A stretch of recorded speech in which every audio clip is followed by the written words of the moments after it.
చర్య తిరిగిపంద చర్య తీవ్రవాదుల్ని భారతదేశంలో ఎక్కడే లేకనే వేరి పారేయాలి. ఇటు తీవ్రవాదుల వల్ల నక్సలైట్ల వల్ల భారతదేశానికే కాదు ప్రపంచ దేశాలకు కూడా ముప్పుంది. ఇలా తీవ్రవాదాన్ని పూర్తిగా అరికట్టాలి, తీవ్రవాదులు తుడిచిపెట్టాలి. నిన్న అమాయకులు ప్రాణాలు నుండి వాళ్ళని చంపడం అమానుషము.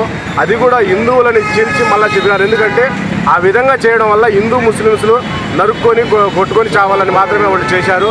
కేవలం మత కల్లోలు సృష్టించాలని ఈ తీవ్రవాదులు చేశారు తప్ప మరో ఉద్దేశం లేదు. ఈ తీవ్రవాదుల్ని ఇకనైనా బాగా హోమ్ మినిస్టర్ గారు అమిత్ షా గారు పూర్తిగా చర్య తీసుకొని ఎక్కడున్నా పూర్తిగా వాళ్ళందరినీ తీసుకొచ్చి ఏరి పారేసి భారతదేశంలో తీవ్రవాదం అనే పదం నిలిపించకూడదు. ఎందుకంటే జమ్మూ కాశ్మీర్ ఎంతో ప్రశాంతంగా ఉండింది. ఒక్కపారిగా భారతదేశం మొత్తం ఉలిక్కి పడేలా చేశారు. ఇది భారతదేశం మొత్తం కూడా ఖండించాల్సిన విషయం. కుల మతాలకు ప్రాంతాలకు అన్నిటికీ కూడా వ్యతిరేకం. ఇది కేవలం వాళ్ళ ఉనికిని చాటుకోవడానికి చేశారు తప్ప వేరే ఉద్దేశం లేదు.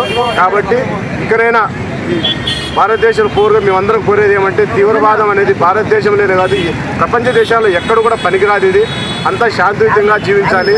భిన్నత్వంలో ఏకత్వం మాదిరిగా ఇక్కడ అందరం అన్ని కులాలు ఇన్ని మతాలు ఉన్నా కూడా మేమందరంగా ఐక్యంగా ఉంటాము. హిందువులు ముస్లిమ్స్ అయితే క్రిస్టియన్స్ అయితే మా అందరి మధ్య చిచ్చు పెట్టేదానికి ఈ తీవ్రవాదులు తయారైనారు. వాళ్ళు కేవలం అక్కడ బాగా బతికే వాళ్ళు కాశ్మీర్ వాళ్ళందరినీ అక్కడ టూరిస్ట్ ప్లేస్ అయినటువంటి వాళ్ళందరికీ బతుకుతీరు లేకుండా చేయడానికి కోసమే వాళ్ళందరూ కూడా తీవ్రవాదులుగా మార్చడం కోసమే ఇవి చేశారు.